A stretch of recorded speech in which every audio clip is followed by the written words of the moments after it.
நான் வந்து wait loose பண்ணணும், பட் ஆனால் என்னால் ஜிம்முக்கு போக முடியாதுன்னு ஒருத்தர் கேட்டிருக்காரு. இது மருந்து மாத்திரை மட்டுமே கொடுத்து இது சரி பண்ண முடியாது. ஏன்னா நம்ம உடம்புல மருந்து மாத்திரை நல்லா வேலை செய்கிறதுக்கும் சர்க்கரை சீராக கண்ட்ரோல் பண்ணுறதுக்கு உடற்பயிற்சி முக்கியம். ஒரு நாளைக்கு ஒரு 10-15 தடவை 5-5 நிமிஷம் நடந்தாங்க 1 மணி நேரம் ஆயிரும். அதுவே நல்ல உடற்பயிற்சி, அதுவே நல்ல இயற்கையாகவே உங்களை சுகரை கண்ட்ரோல் பண்ணும்.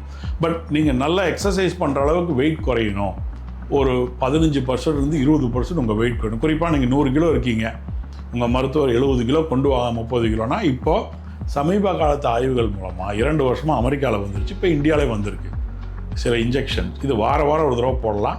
கொஞ்சம் விலை ஜாஸ்தி, இதோட வெறும் சேஃபானது. இதை நீங்கள் மருத்துவருக்கு கன்சல்ட் பண்ணி கேட்டுக்கலாம். நாங்கள் இங்கே ரெகுலராக போட்டுக்கிட்டு இருக்கிறோம். இந்த ஊசி போடக்குள்ள உங்கள் பசியை கண்ட்ரோல் பண்ணோம். தேவையில்லாத கொழுப்பு தோல் கடியில் இருக்கிறதும் உடல் உறுப்புகளை சுற்றி இருக்கிற விசரல் ஃபேட்டும் நல்லா குறைஞ்சி ஆரோக்கியமான கொழுப்பையும் வச்சுருந்து நல்லபடியாக சர்க்கரையும் குறைக்கும், வெயிட்டும் குறைய வாய்ப்பு இருக்குது.